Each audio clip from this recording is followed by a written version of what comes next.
जम्मू कश्मीर के पहलगाम में हुए आतंकी हमले और फिर ऑपरेशन सिंदूर को लेकर विपक्ष लगातार संसद का विशेष सत्र बुलाने की मांग कर रहा है ताकि इस हमले और उसके बाद के हालात पर खुलकर चर्चा हो सके।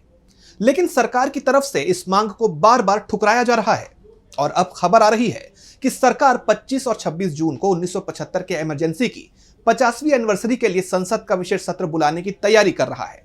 इस खबर ने सियासी हलकों में हलचल मचा दी है, तो वहीं कांग्रेस ने सरकार के इस फैसले पर तीखा हमला बोला है। जब देश के सामने हालिया और गंभीर नेशनल सिक्योरिटी का मुद्दा है, ऐसे वक्त में मोदी सरकार 2025 में भी 1975 में क्यों अटकी हुई है, आइए समझते हैं। नमस्कार, मैं हूं यश। मोदी सरकार 25 और 26 जून को इमरजेंसी की 50वीं सालगिरह के मौके पर संसद का विशेष सत्र बुलाने जा रही है। बीजेपी और उसकी सहयोगी पार्टियां अक्सर ही इस मुद्दे को उठाकर कांग्रेस पर हमला बोलती रही हैं। लेकिन सवाल यह है कि जब देश राष्ट्रीय सुरक्षा जैसे गंभीर मुद्दों से जूझ रहा है, तब सरकार का 50 साल पुराने आपातकाल पर फोकस करना कितना जायज है। जयराम रमेश ने अपने पोस्ट में इसे क्लासिक डाइवर्जन टैक्टिक यानी ध्यान भटकाने की रणनीति करार दिया है।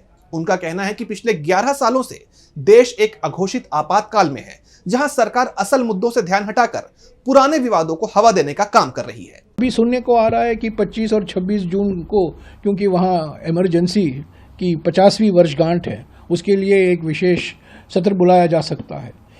एक व्यक्ति जो 11 साल से अघोषित इमरजेंसी चला रहे हैं, अनडिक्लेयर्ड इमरजेंसी हमारे देश में 26 मई 2014 से लागू है, वो एक विशेष सत्र बुलाना चाहते हैं। 50 साल पहले क्या हुआ, 50 साल पहले क्या हुआ।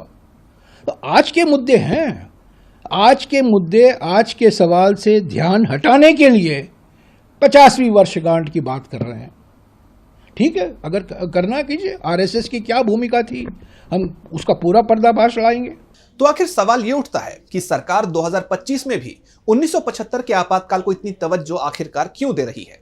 इसके पीछे कई सियासी मकसद हो सकते हैं, जैसे कांग्रेस को घेरना, असल मुद्दों से ध्यान भटकाना, अपने राष्ट्रवादी नैरेटिव को मजबूत करने की कोशिश और आने वाले विधानसभा चुनावों के लिए इसके दम पर रणनीति तैयार करना। लेकिन इधर विपक्ष का सीधा सीधा कहना है कि ऐसा करके सरकार इन सवालों से भागने का काम कर रही है। जैसे पहलगाम हमले के आतंकी अब तक क्यों नहीं पकड़े गए? ऑपरेशन सिंदूर के बाद सीज फायर की घोषणा में अमेरिका की क्या भूमिका थी? क्या भारत ने शिमला समझौते को नजरअंदाज किया? सरकार ने राष्ट्रीय सुरक्षा जैसे संवेदनशील मुद्दे पर संसद में चर्चा के लिए विशेष सत्र क्यों नहीं बुलाया? कांग्रेस ने तो यह भी कहा है कि सरकार ने 30 अप्रैल को अचानक जातिगत जनगणना का ऐलान करके भी ध्यान भटकाने की कोशिश की थी।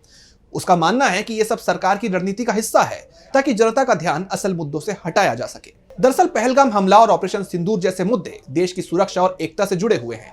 विपक्ष का कहना है कि इन पर खुली चर्चा जरूरी है ताकि देश एकजुट होकर आतंकवाद के खिलाफ खड़ा हो सके और उसके सामने सच आ सके। लेकिन सरकार का 1975 के आपातकाल पर विशेष सत्र बुलाने का फैसला कई सवाल खड़े करता है। क्या यह वाकई लोकतंत्र की याद दिलाने की कोशिश है या फिर मौजूदा विवादों से ध्यान हटाने का एक तरीका? 2025 में जब देश राष्ट्रीय सुरक्षा जैसे गंभीर सवालों से जूझ रहा है, तब 50 साल पुराने मुद्दे को प्राथमिकता देना क्या सही है? यह सवाल हर देशवासी के मन में है। तो फिलहाल इस रिपोर्ट में बस इतना ही। इसी तरह की तमाम रिपोर्ट्स के लिए देखते रहिए डीबी लाइव। नमस्कार।